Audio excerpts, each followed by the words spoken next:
Welcome, beautiful souls, to the Yatra Sister Podcast. I'm Sharita. And I'm Allison. And today we are going to talk about casual dating. So, Allison. Yes. You know I'm single. Yes. I'm not good with dating. Never have been. But I'm ready to put myself back out there. Oh, my. Yeah, and I have some straight female friends that have offered to set me up on apps. But I have no fucking idea what that means. To be on an app? To be on an app, to be dating, like in my youth, like I was expecting with my first son, like 2 weeks before graduation high school, got married, got divorced, had to make a life for them, so I don't know anything about dating. Wow. Yeah. Well, you were married to a woman as well. How did you date her? We didn't date. We saw each other. I liked what I saw, and I was like, okay, let me strap on this roller coaster and see where the hell it goes. Oh, but you divorced. We did. Yeah, so that we can't do that again. No. That theory doesn't work. No, and I have no breaks. Like when I like you, yeah, I have no breaks, which means you might get all the cookies on the first day. Yeah, we need to stop that. We're not going to give all the cookies on the first day. I need help.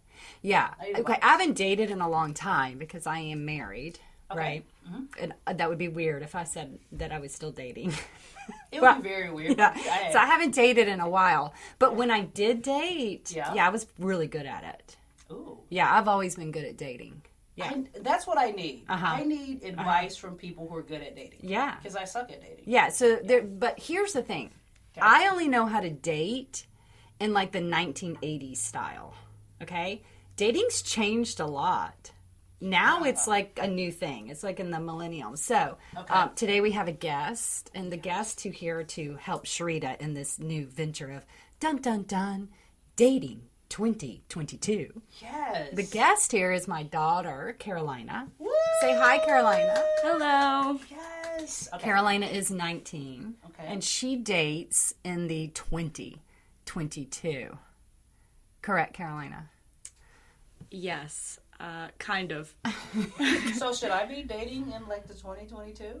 Well, you kind of have to unless you got a time machine. Oh, yeah, that's true. Yeah, you're going to have to date. I was thinking 22-year-olds. Oh, you can't date 22-year-olds. We have to. So. No, there's that's a cutoff, right? Yeah, that's a big no-no. So there are rules that I need to be aware of. Oh, most definitely. Okay. Yeah, right. we're gonna have to cover some rules. Okay. So, as we begin, the first thing I want to ask both of you, is 19 dating. Well, you kind of date. You said kind of. What does that mean? Well, currently right now, I am choosing not to date. Oh. Because dating nowadays is not fun or exciting. Oh. So, for me, at least, it has been a lot of toxicity. A lot of immaturity. And I think I'm in a weird age right now as well where people don't know how old they really are supposed to act. And, you know, I've always been told I'm more mature for my age and everything like that. But I also don't want to be dating like a 25-year-old because we're at very different places in our lives. But I don't want to date younger because they have no idea what they're doing with their life. Wow, you are in a, like, peculiar age group. Yes. Yeah. And definitely dating has changed drastically from how our parents, like my parents, my mom, well, because y'all don't date. You don't go on dates. No. You don't? No. They don't go on dates. What do you do? I've had friends who have been in almost 2-year relationships who have maybe been on a date once or twice. I personally have never been on a date. No, she's never been on a date. Those don't exist anymore, Sharita, in this generation. Is that not weird? It's very weird. They don't go to the movies together. So they don't listen, they don't get together, they don't put on like Marvin Gaye's Sexual Healing, like none of that happens. No. Okay. I think the main difference is it is a talking stage now. Oh yeah, that's the thing. They call the courting stage talking. Like we're talking right now? That's it. No, you explain it more, Carolina. Okay, so a talking stage is basically when you find someone that you could be interested in to possibly date, and when you talk to someone, you basically, how we use it a lot is social media. We use social media a ton, Snapchat, Instagram, all of that, dating apps. We decide to talk to that person, maybe text them, maybe use photos or whatever, maybe talk to them on the phone, and then you get to know them as much as you can before you even want to date them. And dating them for us is like, you know, sex.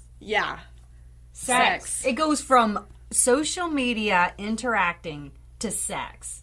There's nothing like, there's not like, let me pick you up, open the car door, take you to... No, it's weird. Oh, wow. I will be talking to a person for months before I even will probably tell any of my friends that I'm even talking or considering dating someone. It's a very long process, and I feel like if you're about to get into the dating world, I think that's, if you're going to use dating apps and stuff, then you've got to get used to the talking stage. But I don't like to talk to people all the time. Yeah. Is that a problem? That's going to be a problem, right? Mm-hmm. Oh, yeah, most definitely. But we can work around it because you're still in a different era. So I think if you're dating of people that know the old era, you might be okay. That's why even more so you can't date a 22-year-old because you won't even know the lingo of their dating. No, I cannot get with a 22-year-old. Like, I wouldn't even know what to, I don't even see there's a connection there whatsoever. And I do have a cutoff period. I cut off like a year or two after my oldest child. Yes, I think that's probably better. I think we need to go 5 years after your oldest child. Well, no, girl, he's 30. So each year he moves up, I inch up. Yeah. We still need to go 5 years over 30. Okay. Yeah, I think we did that twice. So I really think that's healthy. I really think it is. But we can tab that and come back. Yes, let's put a pin in that. Okay. Okay. So when my daughter was growing up, she'll know this because I have a lot of one-liners that I've raised my kids on. Okay. And one of the one-liners that I raised her on over and over again, and I told boys that would come over and date, or not date her, but maybe interested in her, they all got this one-liner. Okay. And here's my one-liner. Okay. Cheap things are found on park benches. Mm-hmm. Diamonds are earned. Okay. So, when you go out into the dating realm, you have to decide. Neither one is right, okay, or wrong. Okay. But as you go out there, you have to decide for yourself before you get out there, do you want to present yourself as a cheap thing, which is okay. That's not bad. That might just be, hey, I'm willing to be cheap. You can have me tonight because I don't cost anything. Or are you wanting to say, this time I go out, I need to present myself as a diamond, which means people are going to have to really work hard at earning me. And it'll flush a lot of people out because if they're not willing to buy diamonds, they're not going to be interested in you. If they are willing to buy diamonds, they will be interested in putting forth the effort. Okay. Make sense? Yes, it does. So my daughter's heard this lesson her whole life. What did that do for you when you would hear that over and over again? What did that mean to you? She's already laughing.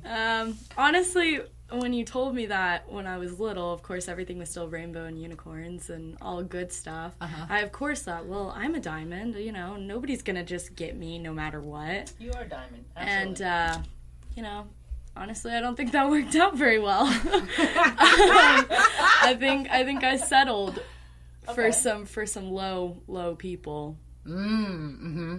And you realized I accidentally sold myself cheap and I got treated cheap. And I think that's why I'm in the position that I am right now, wanting to remain single, is because it's very easy to find somebody and, you know, talk to them or maybe start dating them or whatever and not hold yourself at a high enough standard or hold them at a high enough standard because you kind of feel obligated. Oh, well, I'm talking to this person and putting in all this energy.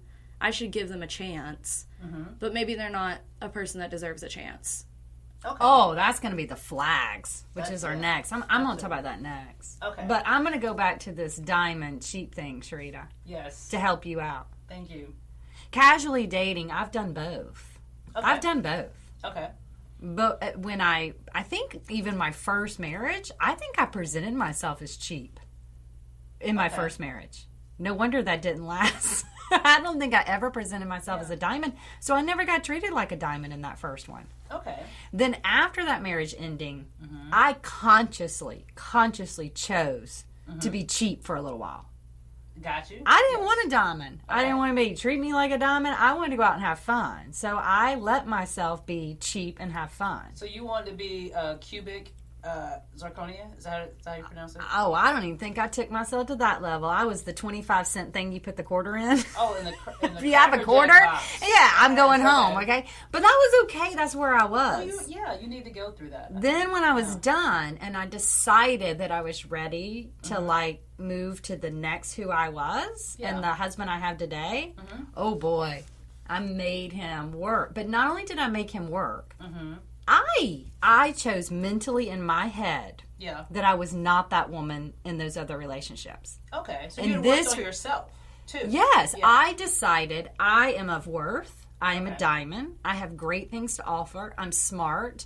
I'm kind. I have a beautiful daughter to bring into the mix. I have a wonderful child. I don't have a child that somebody would not want to be around. Absolutely. I have a fantastic career. So I decided going into that arena of dating to present myself like a diamond. Okay.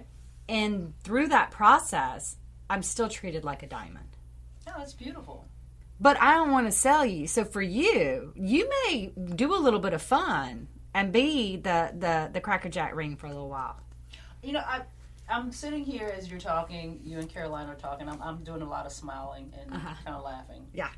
Because I'm doing a self-assessment. Yeah.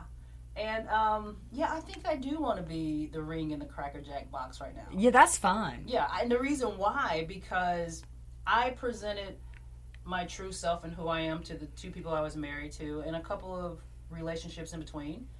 And that was great. That was a diamond. I still see myself as a diamond. Yeah.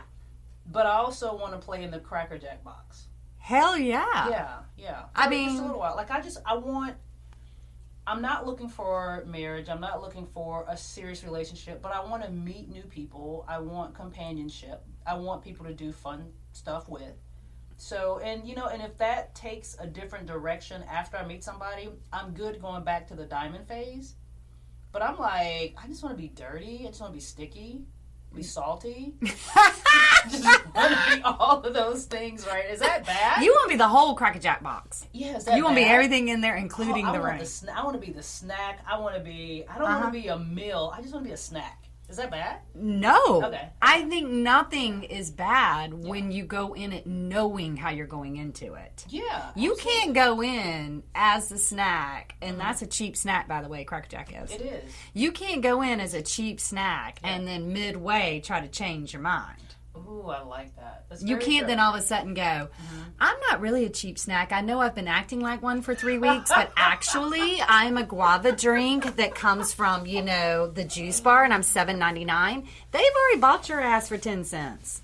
Yes. They are not going to treat you so, which is fine. Yes. I have always told Carolina, Yeah. when I found out she first had sex, okay, she tells me, and then she got a little upset. Okay. And I looked at her and I said, for the women in the world, my dear, you need to own it. Own it right now. Yep. There's nothing to feel guilty about. She said she wanted to do it to find out what it was about. She was curious. And I said, fine. That's how good for you. For the most part. Now own that.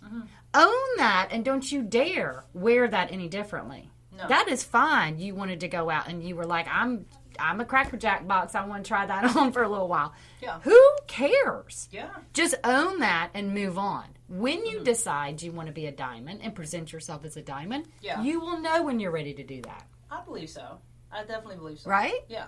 How's it? I mean, Caroline, you've done both, right? I think I've been in a Cracker Jack state for a while, especially with college life. You're living on your own. You get to kind of make your own decisions. You have a lot of people who are not looking for serious things right now. That's true. Everybody who I'm surrounded by is freshmen in college, and nobody wants to be anything serious. They want to be in their frats or sororities, or they want to, maybe study, but mainly just party. Okay. And not a lot of people are looking for something serious, and if they are looking for something serious, that's because they have come into it with something serious. Maybe they just they transferred into college with a serious relationship. So right now, no, I'm not in a diamond phase. I think I have been in a diamond phase before, and I